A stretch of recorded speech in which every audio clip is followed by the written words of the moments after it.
Hi everyone, I'm Pastor Tim from Grace Bible Church in Menifee. Thank you so much for joining us tonight as we return to our study of the majesty of Christ from Hebrews chapter 1. Let me show you the dates for the upcoming studies before we get started here. August 21st, September 4th, September 16th, and then October 2nd and 23rd. If you just follow our Facebook page, you won't have to remember all that, but it's about every other week through the fall here that we'll continue with this study. Remember that those who don't want to use Facebook can watch this stream at findhope.net/live. Occasionally it's been taking us a little bit to get that up. We figured out one of the things that was going wrong for us there tonight, so hopefully we've got that.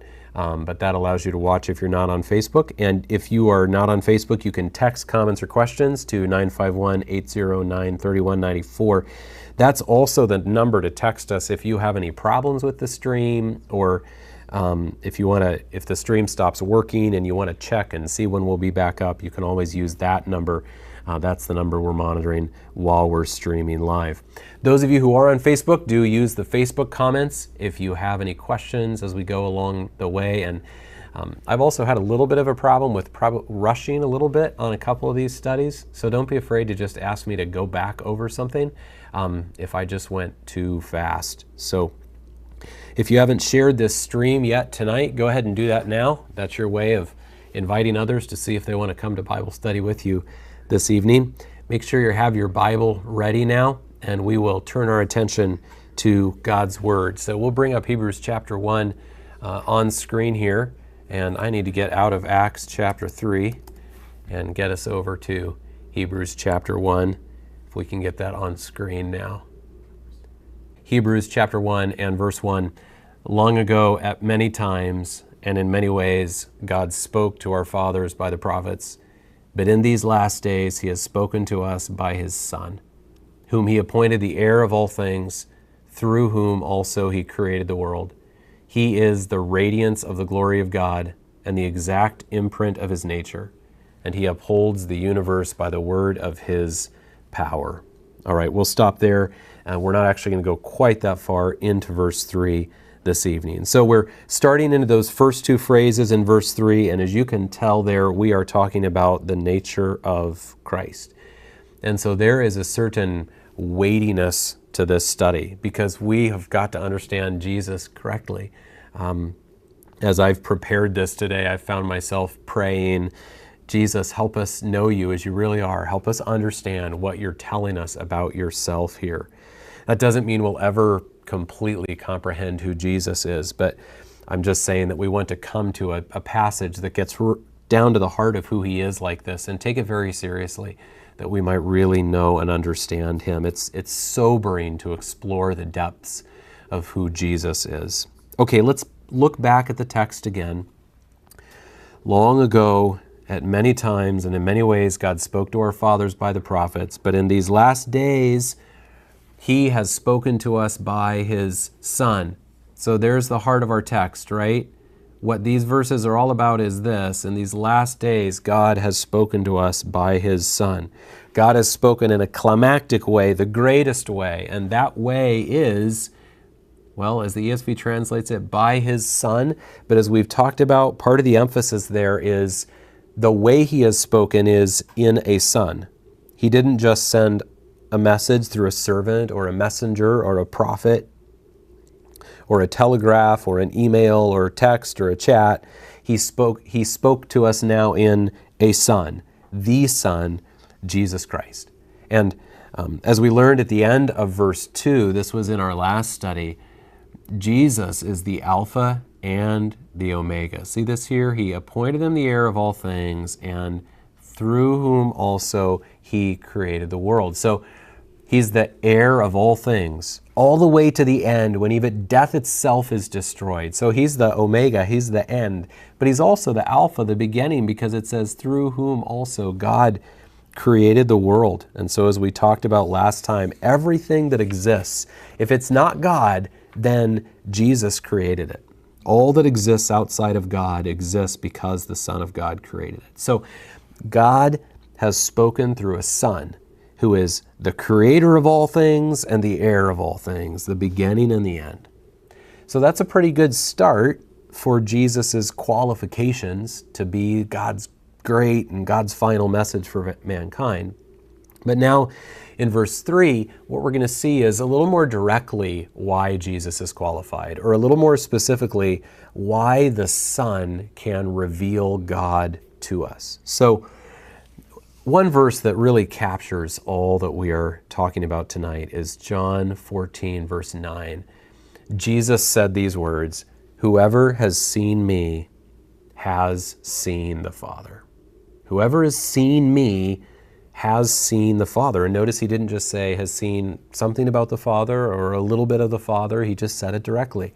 You've seen the Father. So how can that be true? How can the Son be qualified to reveal God to us? That's what we're going to explore tonight. But by saying that, I've kind of jumped ahead, because let's attempt to step back a couple of steps. Because, okay, we know that Jesus is the answer, that God has finally revealed himself in Jesus. But can we pretend like we don't know that for a minute?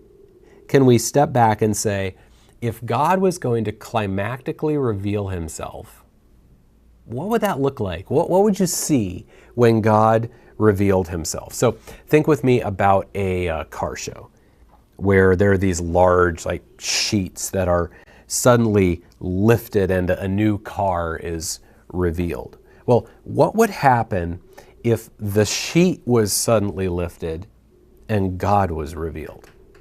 What would we see under the sheet? Now, of course, we know that God is spirit, and so you can't see him. But if God was going to reveal himself some way, what would we see when that was revealed? So if we tried to make a guess, let's say based on the Old Testament, if we tried to make a guess about what we would see, one of the answers we might give is fire. Now, fire is unfortunately a very relevant topic for those of us in California right now. Huge fires continue to rage in Northern California. And last week, a fire tore through some areas straight to the east of here where our church has camped and has hiked. And yesterday afternoon, a new fire began very visibly just straight to our west. Here's a picture someone took of it this afternoon. And as I've been preparing for this study today, I've heard the regular hum of the air attack planes just going back and forth right over our office here to their base just a few miles from here. So this is a little off topic, but do pray for those thousands of firefighters there enduring extreme conditions and significant danger and working really difficult shifts while their families pray and worry at home. So do pray for them. And by the way, rumor has it that someone here producing our show tonight was once a firefighter at the Grand Canyon. Apparently he was a firefighter there so long ago that fire trucks looked like this. Now, I think I've seen something like that in a museum. Not positive, but anyway. Okay, so in the Old Testament, God sometimes revealed himself with fire. And I'm, as you'll see tonight, I'm not just pulling that illustration out of thin air, but there are some really good reasons why we're using that will connect right to Hebrews by the end. So think of Hebrews 1:1 again. God spoke many times and in many ways, many different portions, many times of speaking. And one of those ways he spoke was with fire. That's one of the ways he revealed himself. So let me show you that in a couple of texts of Scripture. Let's go first of all to Exodus chapter 3.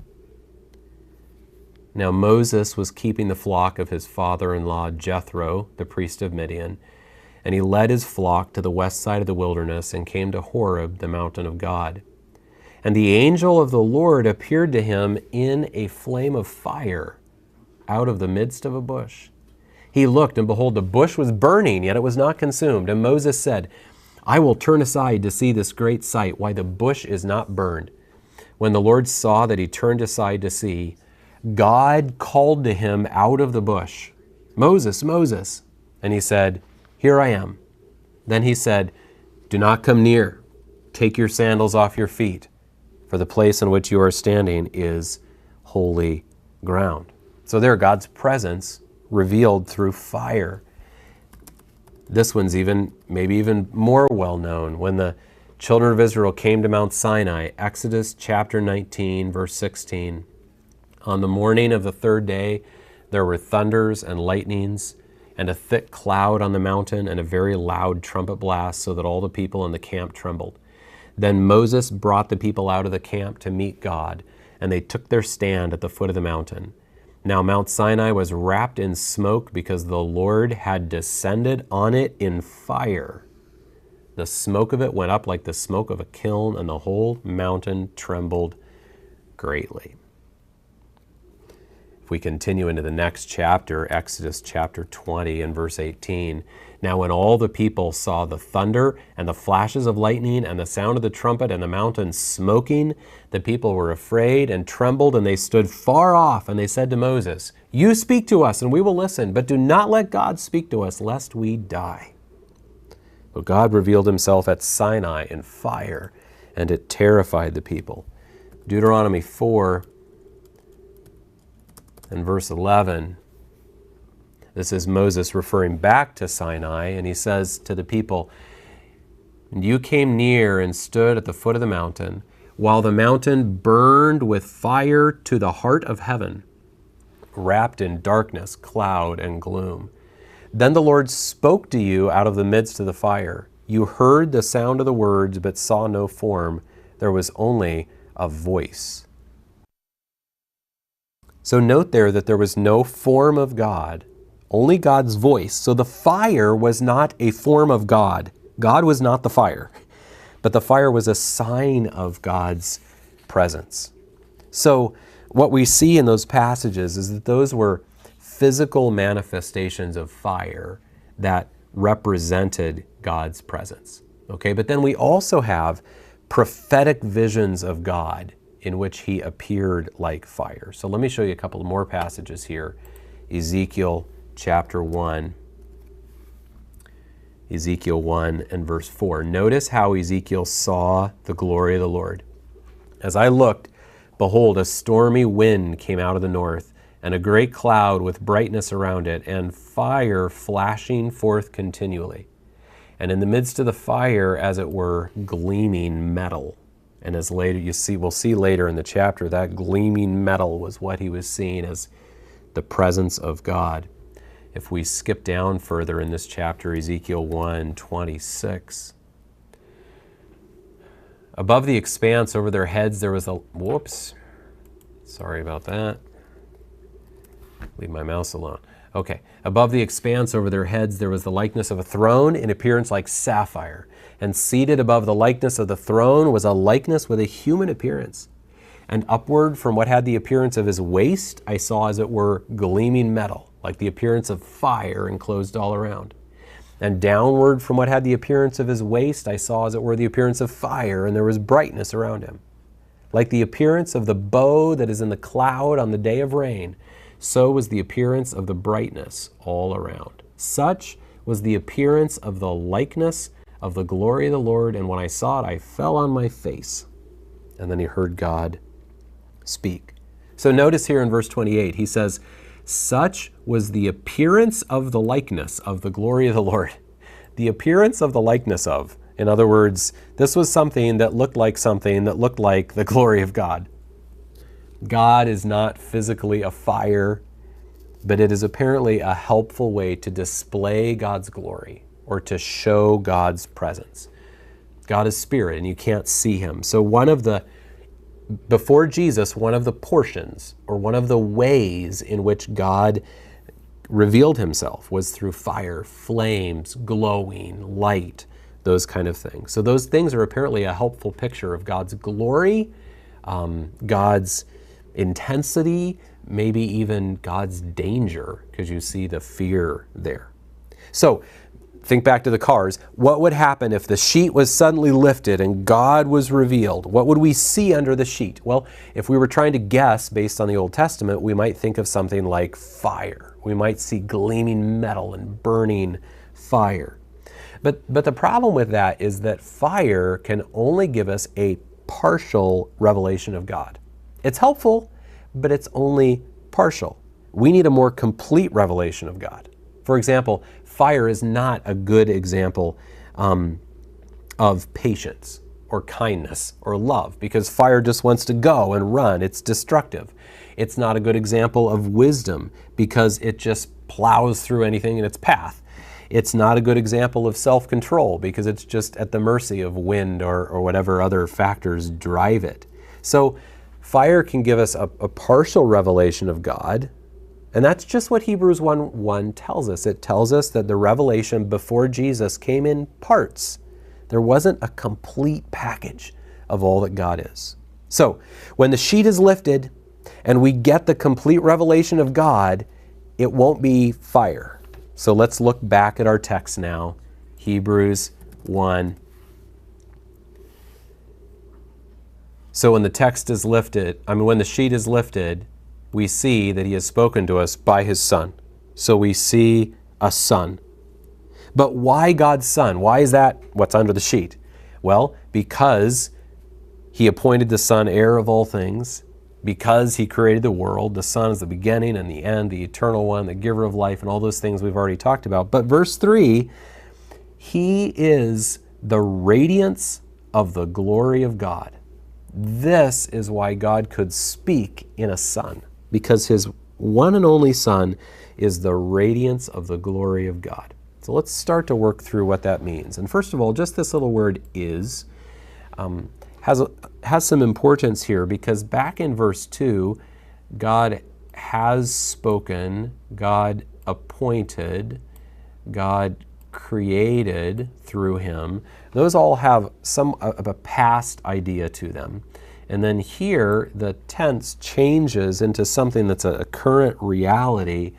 Jesus is this, the radiance of the glory of God and the exact imprint of his nature. So Jesus is now the radiance of the glory of God. What does radiance mean?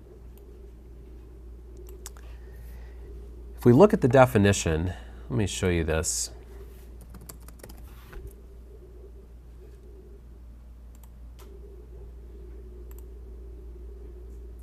Oh, that is really small. Let me fix that for you. Still not big enough. I apologize. I did not get that ready. There we go. Here's the definition of this word radiance.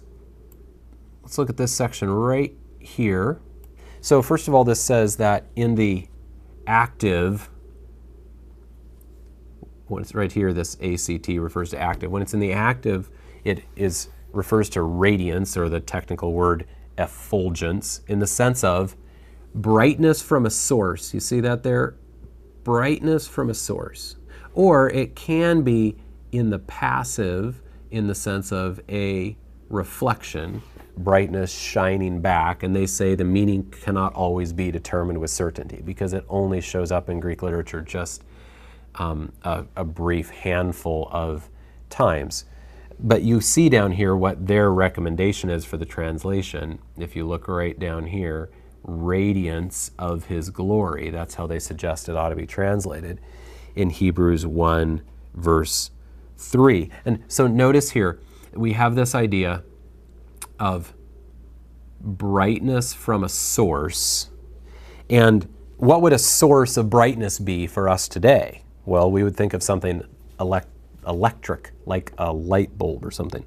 But for them, the source of radiance, the sources of brightness, would either be the sun or it would be flames here on earth, a fire, a candle. So I think this word would, for most people, bring to mind what radiates out from a flame, which is just the illustration that we've been using tonight. So Jesus is what radiates out, like what comes from a flame.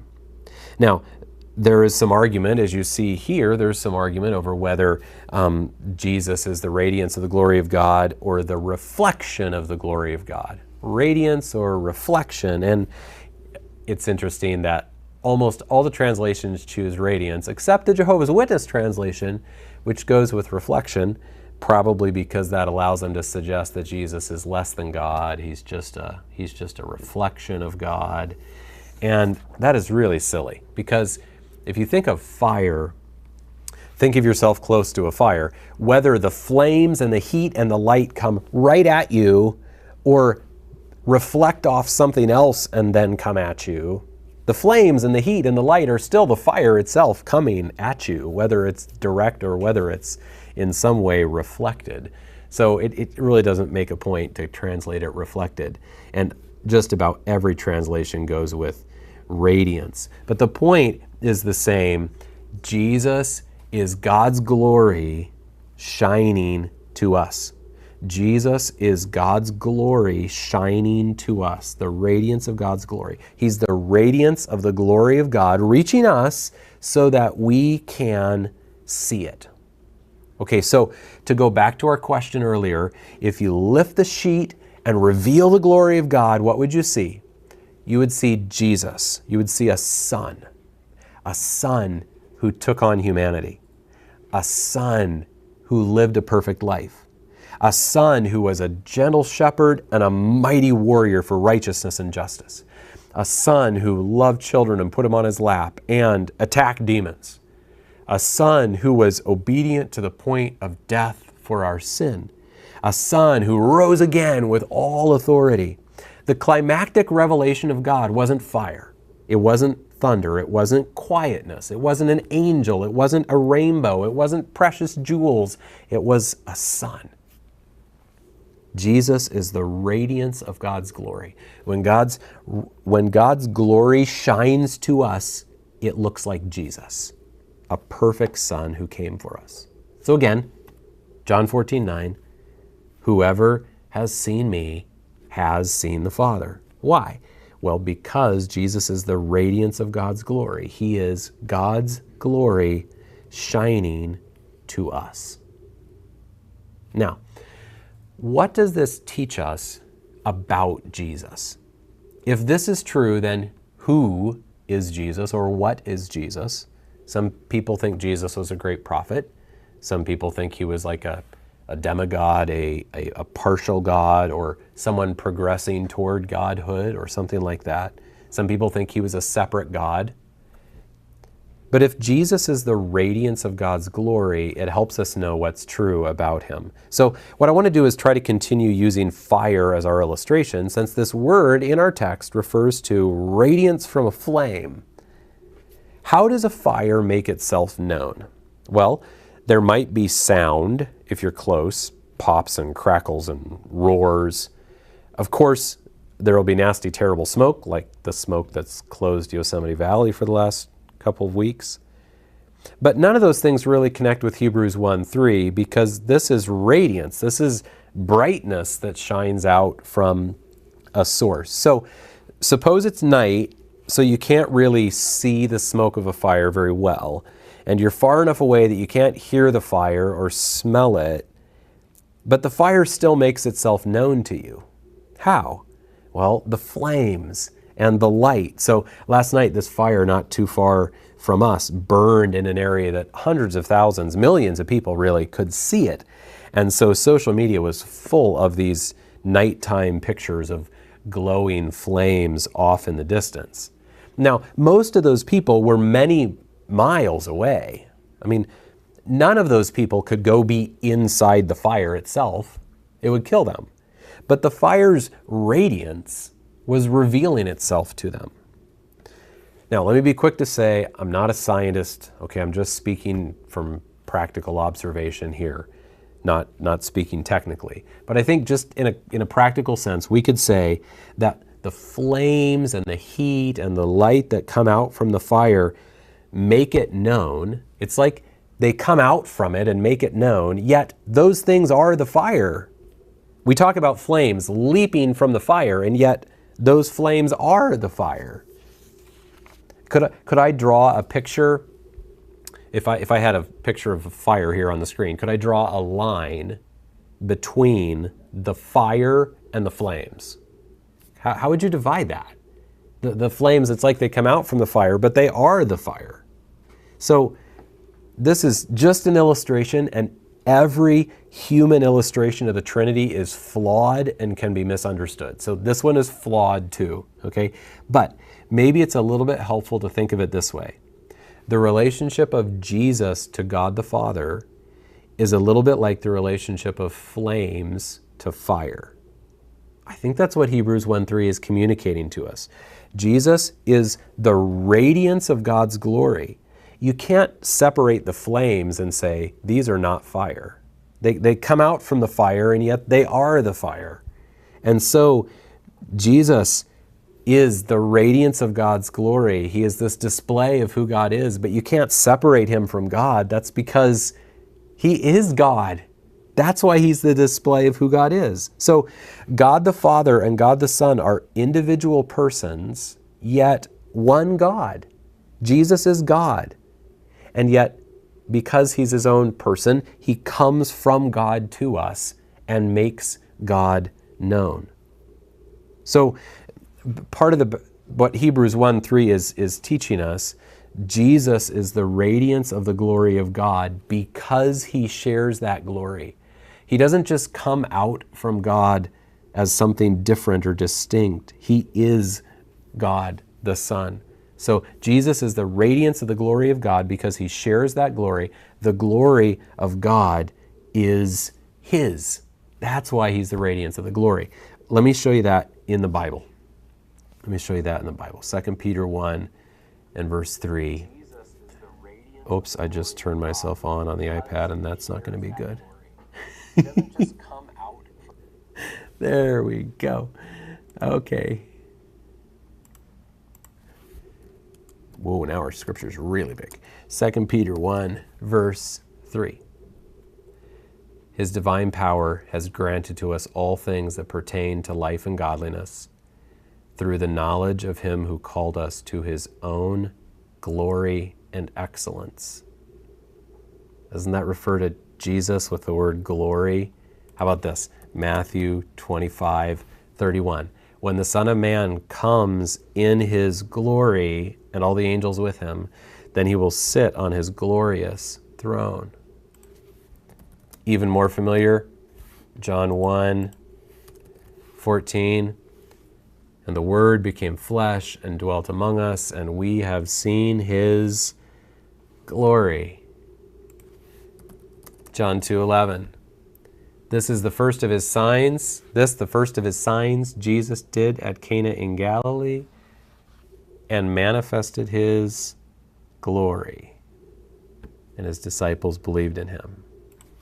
James 2, verse 1, my brothers, show no partiality as you hold the faith in our Lord Jesus Christ, the Lord of glory.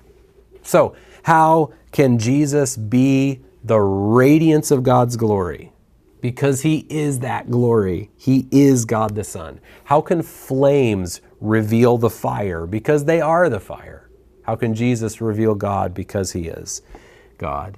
As one writer said about Hebrews 1:3, each word pulsates with deity. Jesus is the radiance of the glory of God because that glory belongs to him. That is who he is as God the Son. So we've learned two things. First of all, the climactic revelation of God was a Son who is the radiance of God's glory. It wasn't fire or thunder or quietness or an angel or rainbow or precious jewels. It was a Son. When God's glory shines to us, it looks like Jesus. And then secondly, we learned that this teaches us that Jesus is the radiance of the glory of God because he is the God of glory. God's glory is his. And so that's why we can say in John 14:9, that's why Jesus could say, whoever has seen me has seen the Father. You've seen God. You've seen the radiance of the glory of God. He shows us God since he is God the Son.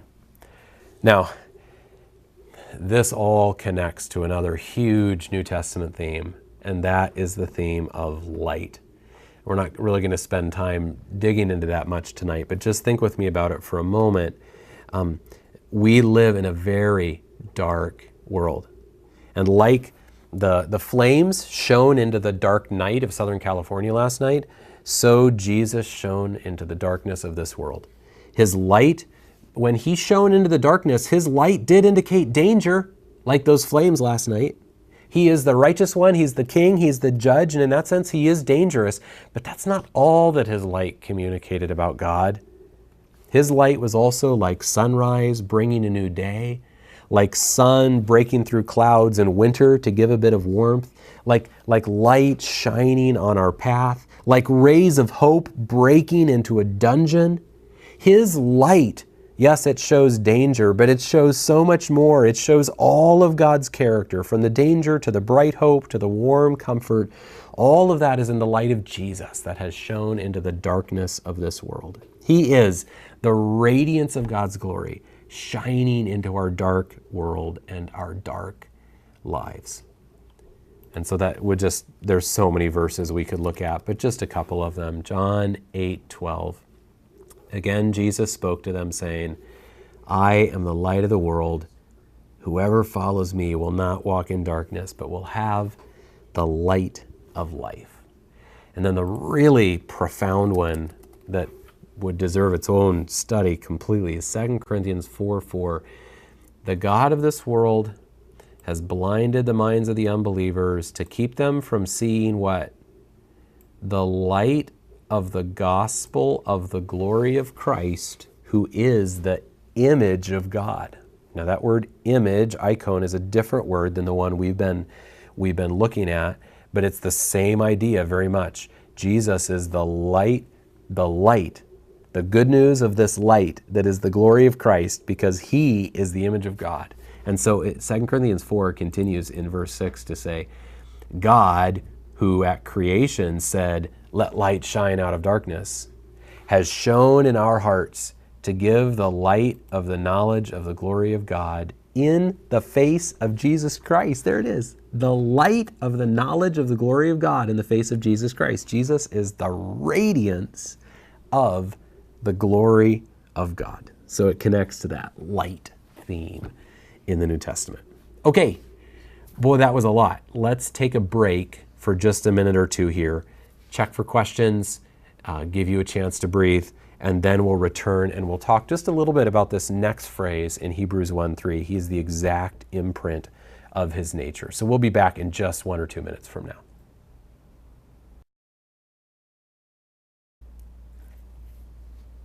All right, we're back. So we're going to come back to our Bible and verse 3 again, Hebrews 1:3. He is the radiance of the glory of God and the exact imprint of his nature. And I think you can tell as you look at that those two phrases aren't really two separate things. They both come out of this, he is, this participle right here, he is the radiance of the glory of God and the exact imprint of his nature. They're just two parallel phrases. It's two ways really of expressing a very similar idea about Jesus. So let's look at the second one, the exact imprint of his nature. This word translated exact imprint was used like for a stamp used to stamp a coin, and then it was used for the coin itself, for the impression on the coin, and for lots of other kind of things like that. Then over time, it came to be used to represent the essential features or the personal characteristics of something or someone. And so actually, that will sound familiar if I tell you, if I just say what the word is. The Greek word is charakter, the word from which we get our English character. So what is character? As we use the word today, character is who someone really is. It's not the persona they can put on to impress others. Their character is their real nature. It's who they are in private. It's who you really are. So this text is saying that Jesus is the character of God's nature. Okay, so what's God's nature? Let me show you that word.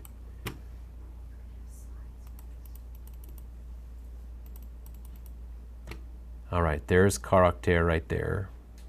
And now, here's God's nature. Jump to our dictionary.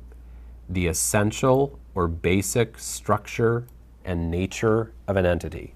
Its substantial nature, its essence, its actual being, its reality. The essential, what is essential to an entity. See down here, they suggest then for Hebrews this an exact representation of God's real being. So to put it simply, Jesus is the true representation of who God really is. Look at Colossians 2, verse 9. For in him the whole fullness of deity dwells bodily. In him the whole fullness of deity dwells in a man. The full nature of God is found in a man, the God-man, Jesus Christ. So hopefully now we can see how those two phrases in Hebrews 1:3 go right together. Jesus is the radiance of God's glory and the true representation of who God really is. Okay, now we can ask this question, what does that mean? Well, there's a beautiful answer later in Hebrews, and it's part of the reason why I chose this fire illustration to use tonight. So you can go in your Bible over to Hebrews chapter 12. We'll get it up on our screen here. This is a wonderful section that we'll study however long it takes us from now to get to Hebrews chapter 12. Okay, Hebrews 12, verse 18. Let me just shrink this down a little bit. For you have not come, Hebrews 12:18, for you have not come to what may be touched, a blazing fire and darkness and gloom and a tempest and the sound of a trumpet and a voice whose words made the hearers beg that no further messages be spoken to them. Now you can probably tell what that's talking about, right? That's talking about Mount Sinai. Those displays of the glory of God through fire. As we said before, they were true displays of God's nature, but they were partial.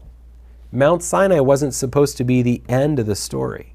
So as Hebrews 1 taught us, God spoke in the past through things like the fire at Sinai, but we're not at Sinai anymore because now God's spoken in a son. So I know I'm skipping over some things here, but look at verse 22.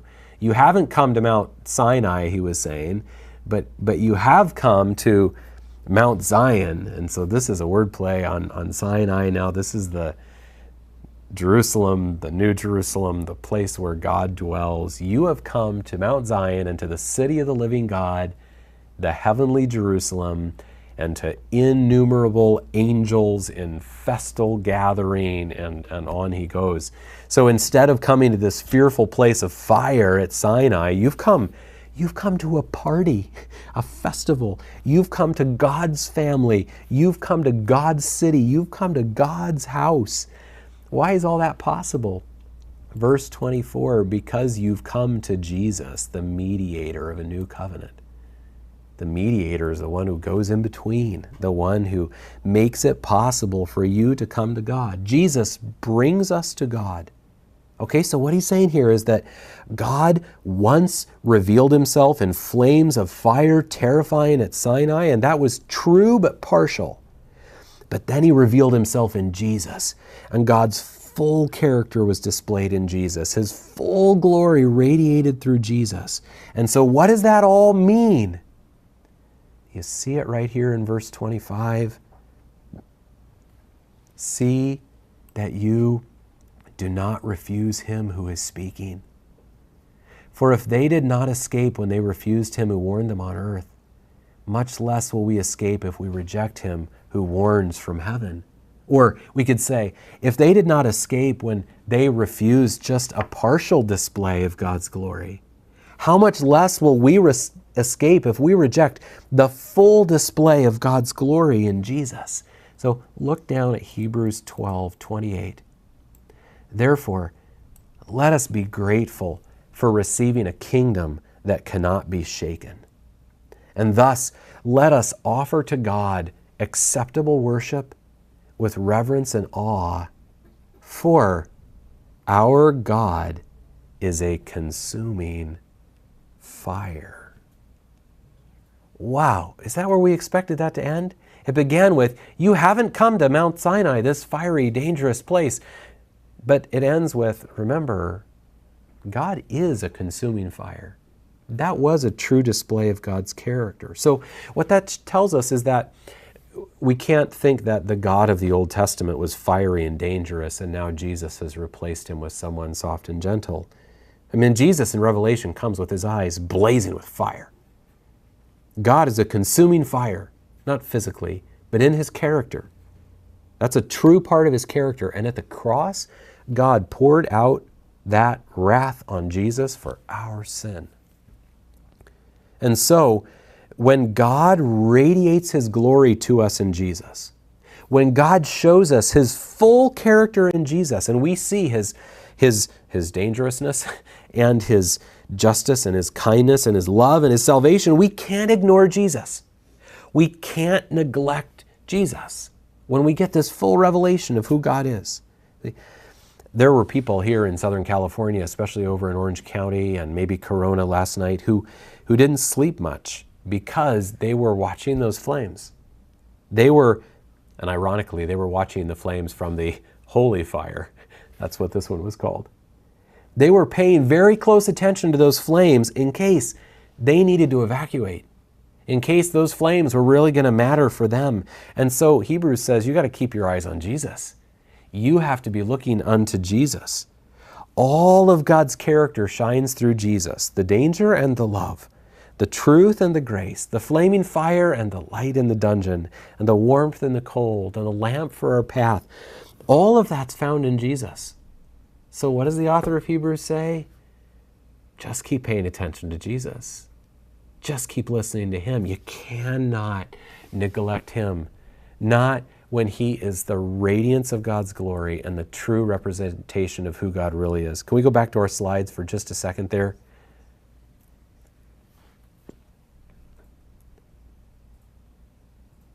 Jesus is the radiance of God's glory and the true representation of who God really is. So as you look at those things, can you see why the author of Hebrews says, so don't neglect him, don't ignore him, don't stop paying attention to him, don't leave him behind, stay really close to Jesus, keep looking unto Jesus, because when you see him, you are seeing God. That's the revelation of God. So let's go back to the Bible one more time and just read again Hebrews 1 through the beginning of verse 3. Hebrews 1:1, long ago, at many times and in many ways, God spoke to our fathers by the prophets. And now tonight we've understood a little bit more of that, right? One of the ways God revealed himself was through fire and those kind of things. That was one of the parts, and it was a partial revelation. But verse 2, in these last days, he has spoken to us in a better way, in a Son, by his Son, whom he appointed the heir of all things, through whom also he created the world. From him, through him, to him, all things. Verse 3, he is the radiance of the glory of God and the exact imprint of his nature. So what we've seen tonight is that's why the Son is the perfect one through whom God can speak to us. Because the glory of God just radiates through him because he shares the glory of God. And because God's essential nature is clearly seen in Jesus. He's the perfect display of all of God's character, who God really is. So let's keep our eyes on him. Let's pay really close attention to him. Okay, I don't think there are questions here. I don't see questions that I need to answer. So our next study is scheduled for August 21st. That's 2 weeks from now. We'll be back and talk about Jesus upholding the universe by the word of his power. Before we go, let me say thank you to our production crew over here. I'm just so thankful for their hard work. There are 3 of them over there tonight. It takes pretty much 3 plus me to make sure that this runs well. And don't forget that you can still share this once it's over with, and you can go back and share earlier lessons, even if you shared them before, or if you didn't, you can share those again to keep inviting people to come study the Bible with you, to keep spreading the message of who Jesus really is. So appreciate it if you'll do that for us. Thanks for watching tonight. We'll see you again in 2 weeks.